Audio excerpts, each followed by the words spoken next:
नमस्कार, आप देख रहे हैं न्यूज 24। आपके साथ मैं हूं प्रत्युष खरे। देशद्रोह, इन दिनों 4 अक्षरों का यह शब्द हर तरफ सुनाई दे रहा है। देश की हर बड़ी राजनीतिक पार्टी इस पर बहस कर रही है। आम से लेकर खास तक हर कोई देशद्रोह शब्द के अलग अलग मायने निकाल रहा है। लेकिन सवाल उठता है कि आखिर देशद्रोह है क्या? कानून की किताब में देशद्रोह की परिभाषा है क्या? देशद्रोह, देशद्रोही, देशद्रोही, देशद्रोह, देशद्रोह, देशद्रोह। ये देशद्रोह क्या है? क्या देश के खिलाफ कुछ बोलना देशद्रोह है? क्या देश के खिलाफ कुछ लिखना देशद्रोह है? क्या देश के खिलाफ कुछ सोचना भी देशद्रोह है? देश की सबसे प्रतिष्ठित यूनिवर्सिटीज में से एक जवाहरलाल नेहरू यूनिवर्सिटी से उठा विवाद पूरे देश में बहस का विषय बन गया है कि आखिर ये देशद्रोह है क्या, किस पर लगना चाहिए और किस पर नहीं। बड़ा सवाल ये है कि आखिर देशद्रोह की धारा लगाने से होता क्या है? क्या ये धारा सिर्फ राजनीतिक दबाव में लगाई जाती है या इस धारा में गंभीर सजा हो सकती है? अंग्रेजों के जमाने का ये कानून हमारे देश में आज भी लागू है। अंग्रेजों ने इस कानून से तौबा कर ली, लेकिन भारत में अब भी ये धारा लगाई जाती है। इस कानून के आरोपी तो बहुत पाए गए, लेकिन दोषी आज तक नहीं साबित हुए। जिस संविधान में देशद्रोह का कानून है, उसी संविधान में बोलने की आजादी भी दी है। फिर कुछ बोलने के बाद उसे देश का मुजरिम, कानून का गुनहगार क्यों करार दिया जाता है? आज हम आपको देशद्रोह के इस कानून की एक एक पेचीदियां बताएंगे। आपको बताएंगे धारा 124 इनसाइड स्टोरी।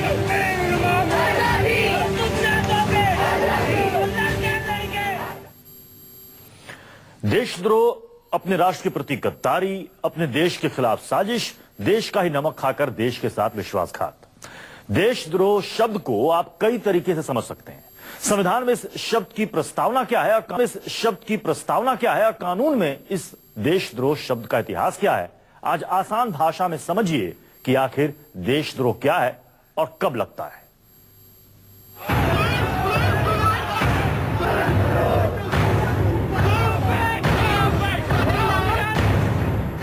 पिछले एक हफ्ते से जवाहरलाल नेहरू यूनिवर्सिटी में बवाल मचा हुआ है। यूनिवर्सिटी के अंदर लगे एक नारे ने यहाँ का माहौल गर्म कर दिया। वो नारा भारत के खिलाफ था, भारत की बर्बादी के लिए था।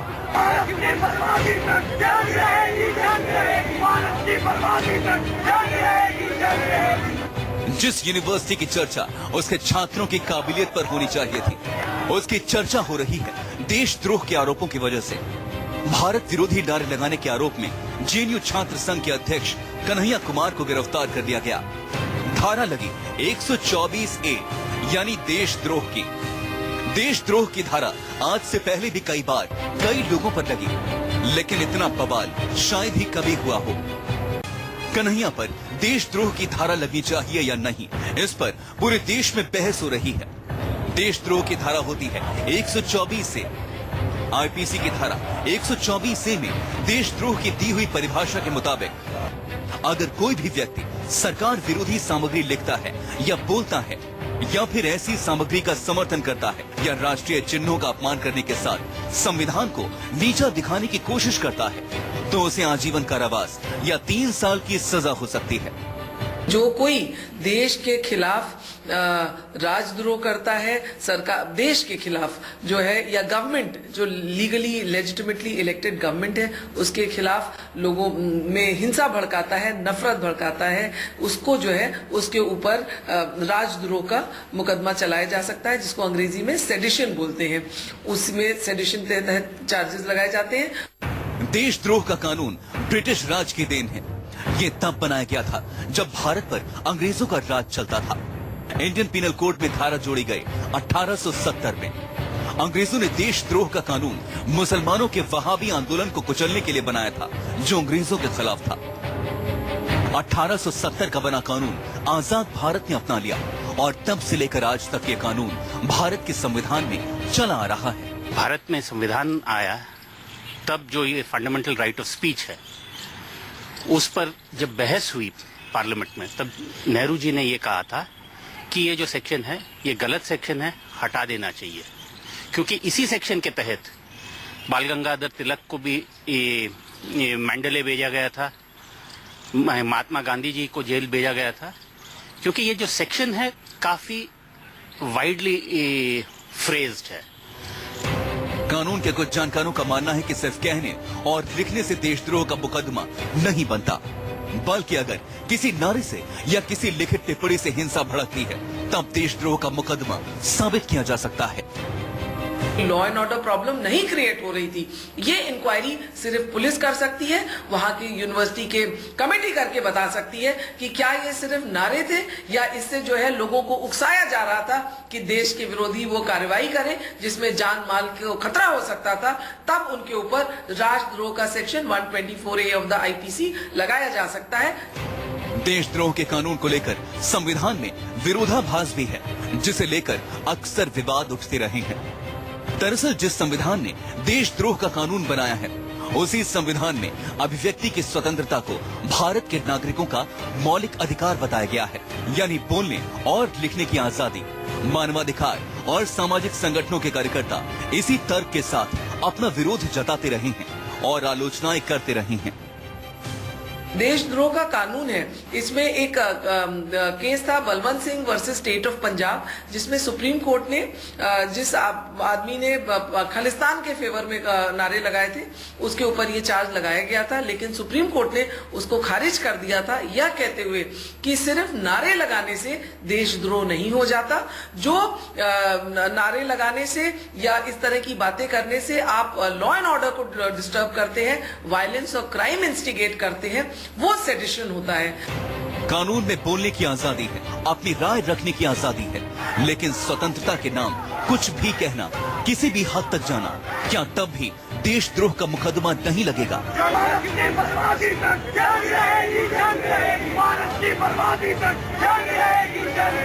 अगर आप मॉब को, किसी को या किसी क्राउड को या किसी भी मीटिंग को, बड़ी को, आप कोई रैली है जिसमें मॉब को आप उकसा रहे हो, देशद्रोही की बातें कर रहे हो, जिसमें देश के खिलाफ बात कर रहे हो, उस मॉब को वायलेंस की तरफ अगर आप वो स्पीच दे रहे हो, वो आपके शब्द, वो आपकी फ्रेजेस सेडिशन में आएंगे। आजाद भारत में देशद्रोह का मुकदमा आज तक कई लोगों पर लगा, लेकिन कोई दोषी नहीं पाया गया। 2014 में सबसे ज्यादा देशद्रोह के मुकदमे दर्ज किए गए, 58 लोग गिरफ्तार हुए, लेकिन सजा किसी को नहीं हुई। क्या इतनी लचीली है देशद्रोह की धारा 124 से? प्रशांत देव के साथ मनीष कुमार, दिल्ली न्यूज़ 24। देश में किन किन बड़े लोगों पर देशद्रोह की धारा लग चुकी है और क्या उन्हें कोई सजा मिली, देखिए।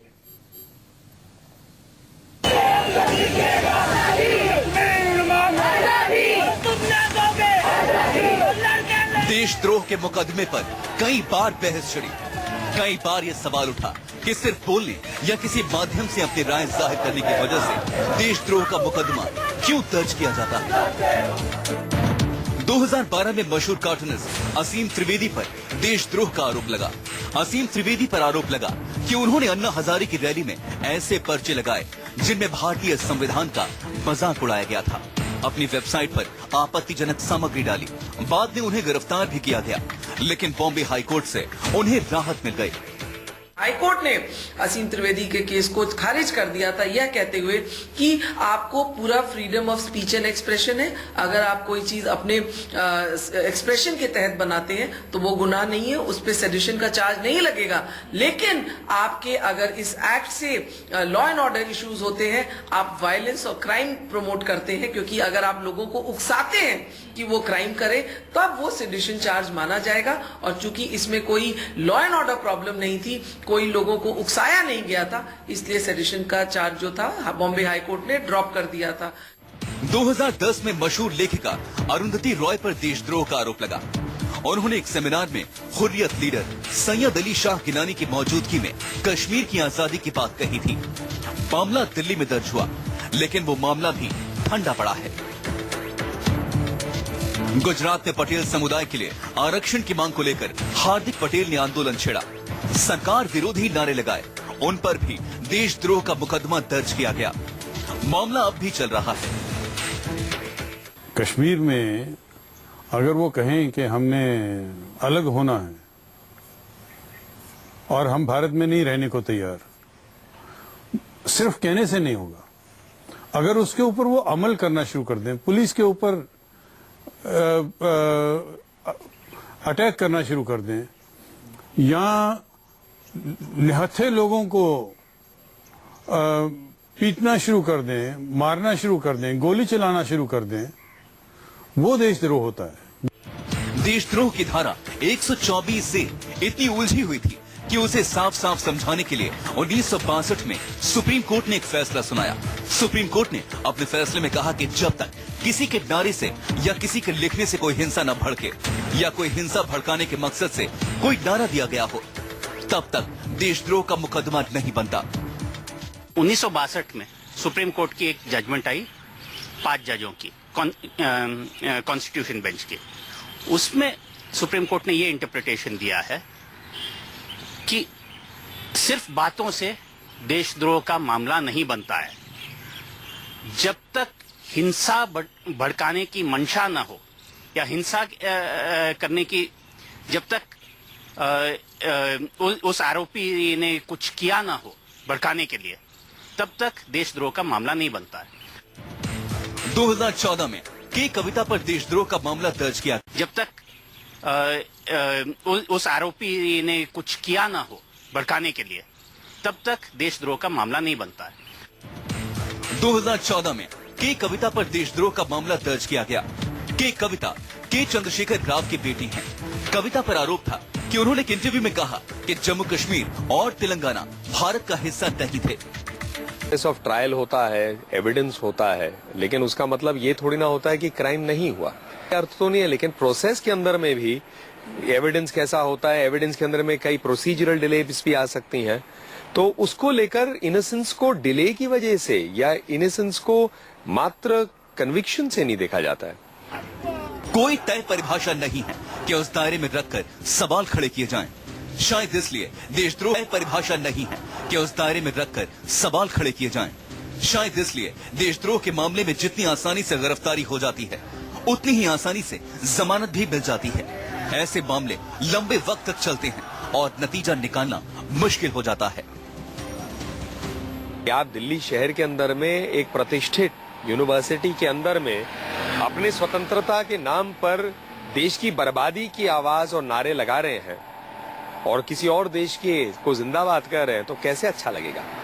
तो ये अपने आप में चिंता का विषय है, गंभीर विषय है, और ऐसे विषयों पर अगर कार्रवाई नहीं होगी तो मुझे लगता है लोगों को चिंता होगी कि कुछ भी कोई कर सकता है और कह सकता है। देशद्रोह के मामलों में ऐसे ही पेच की वजह से सख्त कार्रवाई नहीं होती, लेकिन सवाल बना हुआ है कि जिस देश में रहते हैं, जिसकी मिट्टी में पलकर बड़े होते हैं, रोटी से लेकर रोजगार तक जो देश देता है, इसकी बर्बादी के नारे लगाना कहां तक सही है। Bureau report, news 24। इस बुलेटिन में फिलहाल इतना ही। आगे देखिए आज की पंचायत, जिसमें आज हम चर्चा करेंगे राष्ट्रवाद की आड़ में मारपीट और गुंडागर्दी आखिर क्यों हो रही है।